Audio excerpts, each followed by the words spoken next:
আরজি করে মহিলা চিকিৎসককে ধর্ষণ খুনের ঘটনা প্রতিবাদ মঙ্গলবার রাত্রে পথে নামলেন গ্রামবাসীরা। এরপর দোষীদের দৃষ্টান্তমূলক শাস্তির দাবিতে মিছিল করলেন বাঁকুড়ার বড়জোড়ার কাদাশোল গ্রামের মানুষজন। উই ওয়ান্ট জাস্টিস স্লোগান তুলে বড়জোড়ার কাদাশোল প্রাথমিক বিদ্যালয় থেকে শুরু হয়ে বড়জোড়া বাজার পরিক্রমা করে পুনরায় কাদাশোল প্রাথমিক বিদ্যালয় শেষ হয় মিছিলে হাঁটলেন গ্রামের মহিলা পুরুষ সহ 1000-এর বেশি মানুষজন। আমরা দেখে নেব সেই খবর।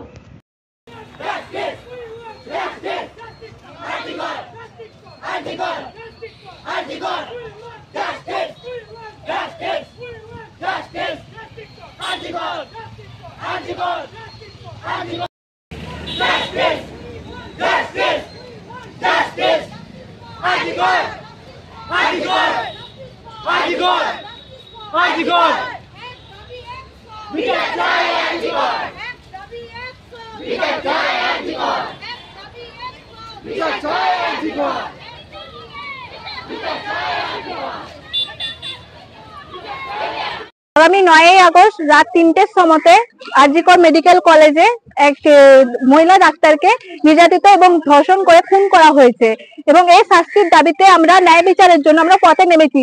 অগণিত মানুষ হাজার আমাদের সকল গ্রামবাসী মহিলা পুরুষ মিলে আমরা এই বিচার চাই।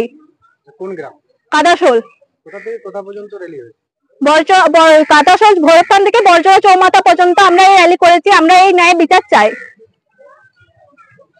জানি যে আমাদের কলকাতাতে একজন মহিলা ডাক্তার আরজি মেডিকেল কলেজে তিনি চাকরি করতেন, তো ওনাকে নৃশংসে খুন করা হয়েছে এবং ওনাকে নির্যাতিত করা হয়েছে। তো সেই জন্য আমরা ন্যায় বিচার চাই। তো সেই কারণে আমরা এখানে মিছিলটি আয়োজন করেছি। আজকে আমরা ভৈরবস্থান থেকে আমরা পুরো বড়জোড়া চৌমাথা পর্যন্ত আমরা এই মিছিলটি আয়োজন করেছি। এখানে প্রায় 1000-এর উপরে মানুষ আছে। হ্যাঁ, সবাই মিলে আছে। বাঁকুড়া থেকে পাপিয়া বারুই রিপোর্ট, নূতন ভোর।